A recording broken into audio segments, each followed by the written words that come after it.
Hello and welcome, my fellow readers. I, Dark7777. I'm at my friend's house reviewing the story. And as always, for every review and reading, I will leave a link to the story in the description. Please like, subscribe, and make sure to understand that this is my opinion, and my opinion matters. It's not like my opinion is the only one in the world. That's my mom's job because she thinks she's full because she has a 200-foot stick up her behind. And even then, I don't know when that behind begins and where that stick ends.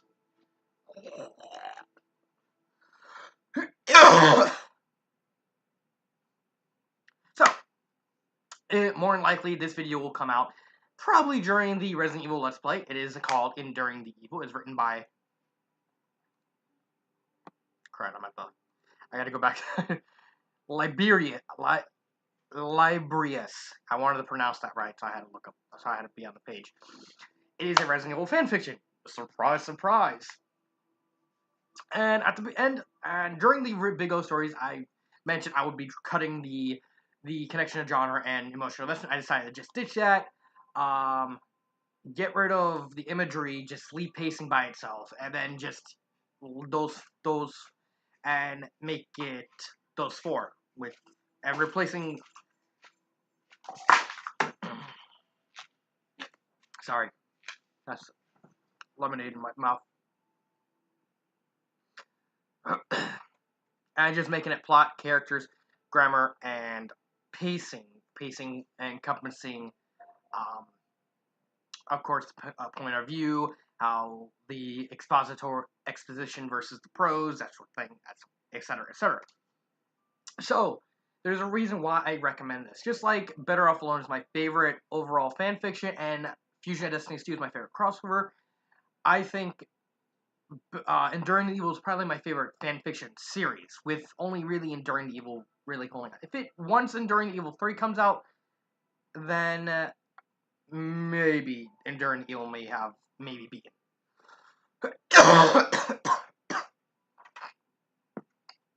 And this is more towards the second and third story.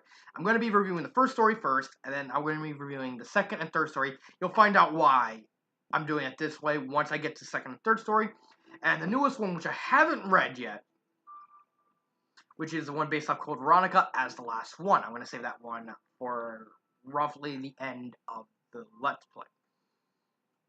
So, what's this one about? Well, it's about 7 friends. I literally have to... like, look up their name. 1, 2, 3, 4, 5. They are Alex, Jamie, Brian, Danny, Connor, Scott, and Andrew. And each of them have kind of distinct personalities. One for the plot, it's them wanting to go up to the Arklay Mountains. They want to go on a camping trip. So, okay, let's go on a camping trip.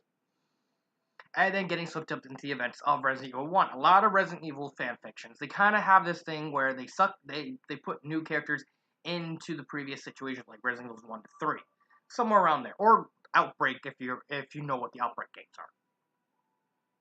And once in a while, 4. But it's going to be 1 to 3 in Outbreaks. So they get swept up in the events of 1.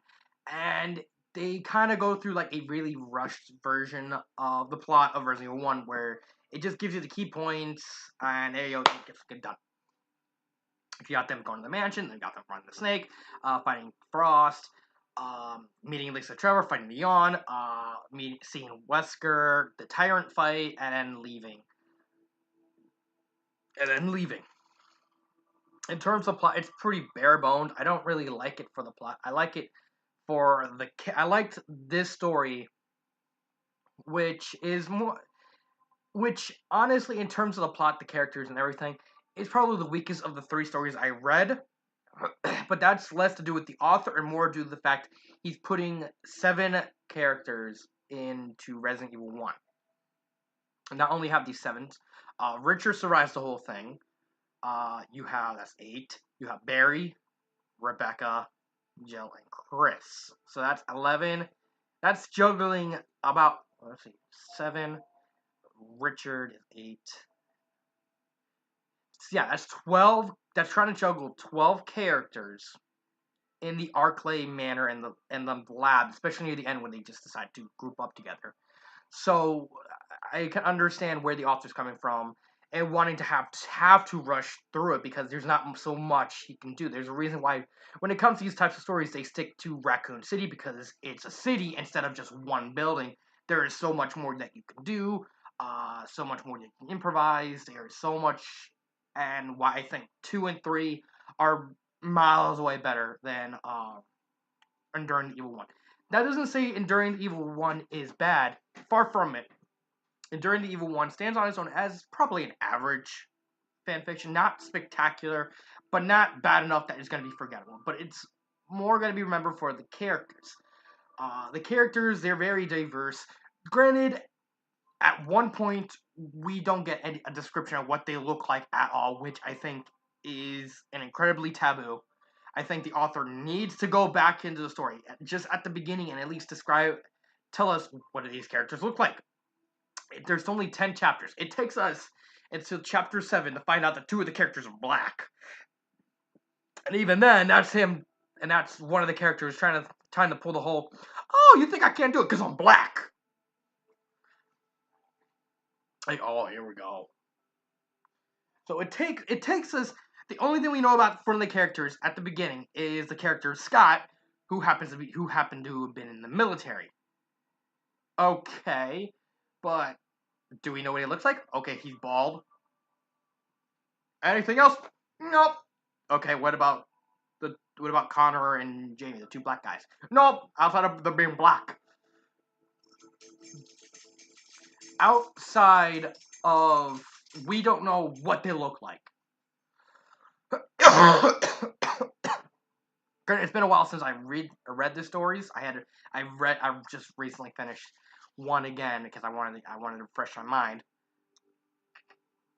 I don't know what there's, as far as I know, I think the characters we finally get what the characters look like in Enduring Evil. I think 2. I get the first chapter or 2, or I think the first chapter or 3. Which even if it was 3, then that's just incredibly stupid. If it's 2, it's like go back and just tell us what they look like. Something tall. We don't.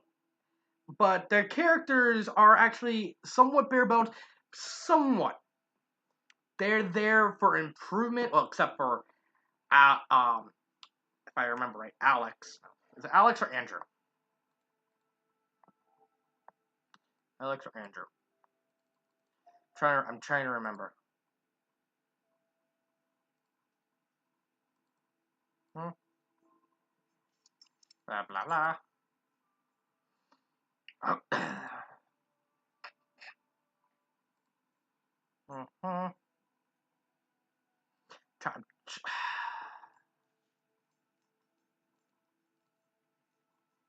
And Alex. No, Andrew. Andrew dies. So I can understand Andrew. He kind of comes off as the leader, but he dies at the end. Which, okay, I can understand that. Okay, he gets what he deserves. He kind of gets the bare bones treatment because he's the one that has to die. You have to kill off someone. You have to kill off someone in the group, especially since it makes sense with during 2 and 3. We also get this really weird dichotomy between Scott and Jamie, who's with Scott being like this hardcore military, somewhat psychopath, and Jamie this really kind of passive aggressive pacifist. I go into the story. I like Wesker's gonna get his hands on one of them. As soon as the first chapter finished, I was like, he's gonna get his hands on one.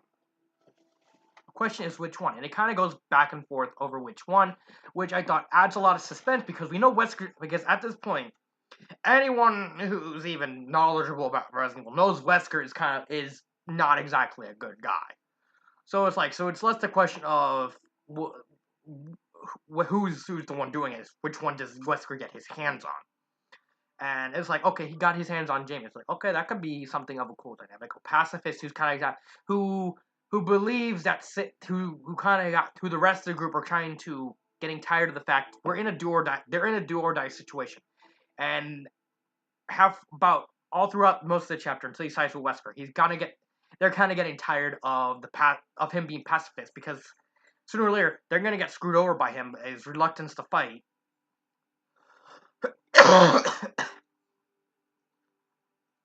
So it's like on one hand you have Scott who was at the forefront of you have to fight otherwise we're all gonna die, and there's Jamie who doesn't want to abandon his beliefs. So you have both sides who kind of have a point of contention that kind of sides both agree on. Yes, we should survive. However, there's 6 of us. There's even with Jamie, he's like extra set of hands, extra set for the whole bullets, stuff like that. But he doesn't want to. But we understand we don't want him to abandon his ideals. We understand that.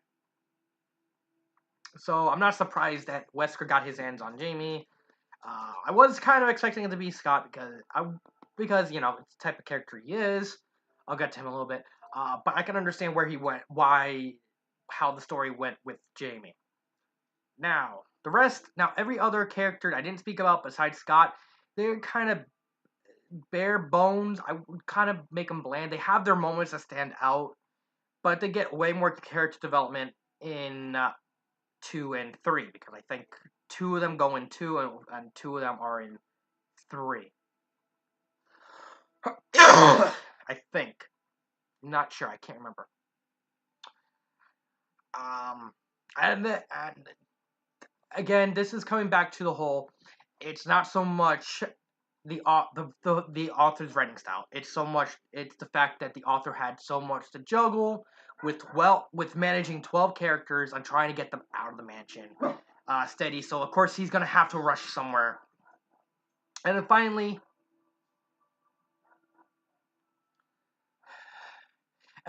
there's Scott. Holy dude, I love Scott. As soon as I read the first chapter about him, I was immediately excuse me. I was immediately reminded of Burt Gummer from the Tremors movies. If you don't know what the Tremors movies are, or you don't know who Burt Gummer is, just go on YouTube or if they have it on Netflix. I think they have Tremors 5 on Netflix. Just watch that.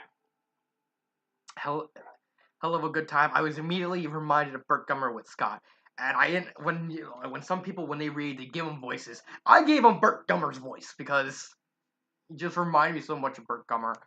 I do think he's kind of over OP because he actually gets into a fist fight with the Tyrant at the end and kind of actually manages to like give the Tyrant bruises. He kind of mellows out in the third story. I know Scott shows up I know Scott goes through this third story.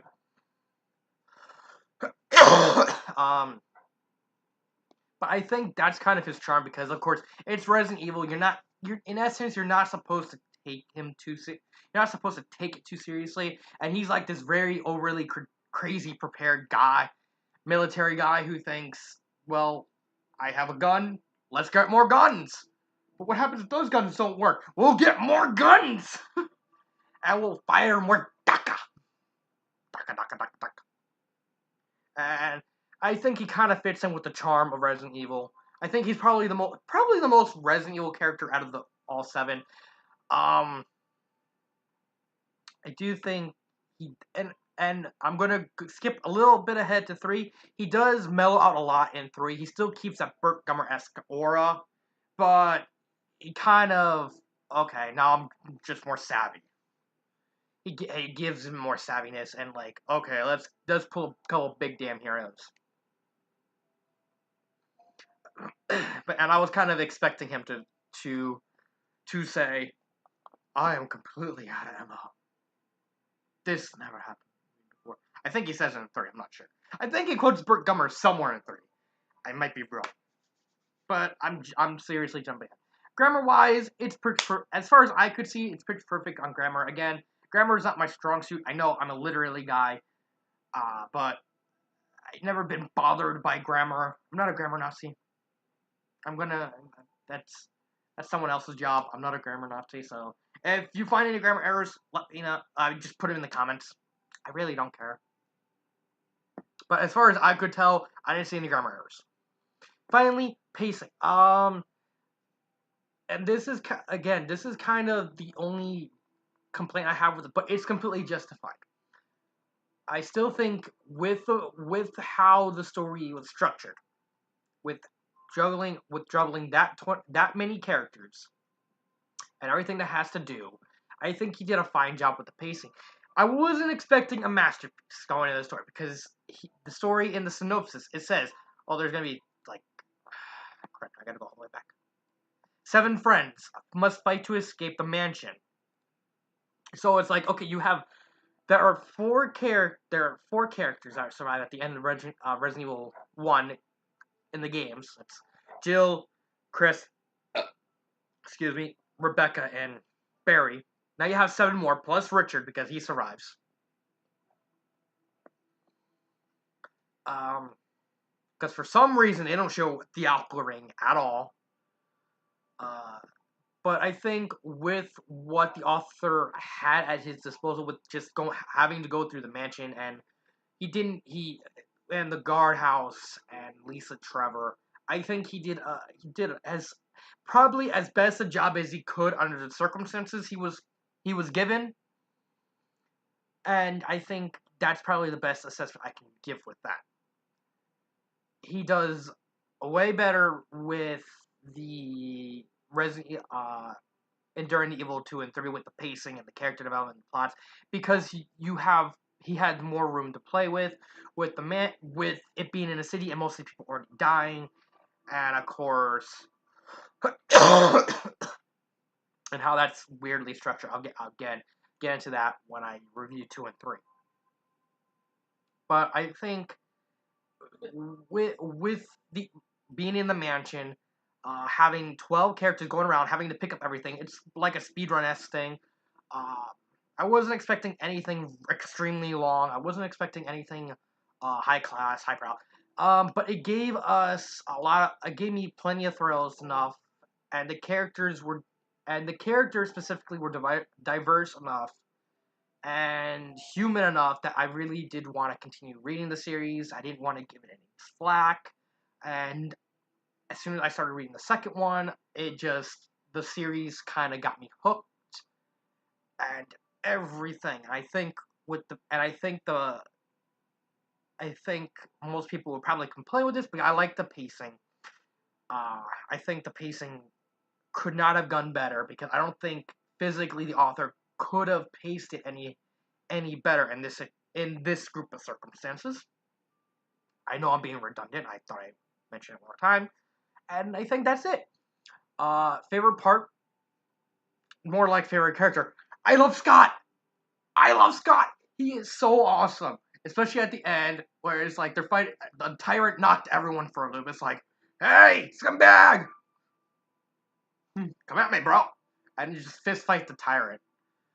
And he just fits the world so much because it actually kind of reminds me of Resident Evil 5 Chris. He's a Resident Evil 5 era Chris in Resident Evil 1, and I thought the character fits so well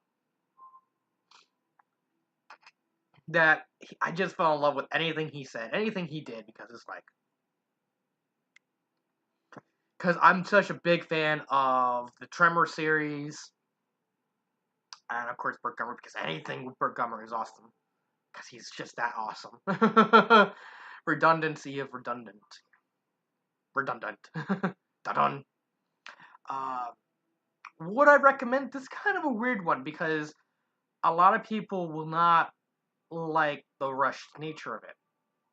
However, outside of that, I can't see any fault. I can't really see any fault. The characters, yeah, they're somewhat bland, but they do grow. But they do grow on you. They feel like a genuine group of friends, a genuine group of families. And it kind of warms my heart to see this really great group of friends. They have each other's back. They're they're somewhat human. They're human enough that makes me want to catch my interest. The dynamic between one of the characters, Brian and Rebecca, is adorable.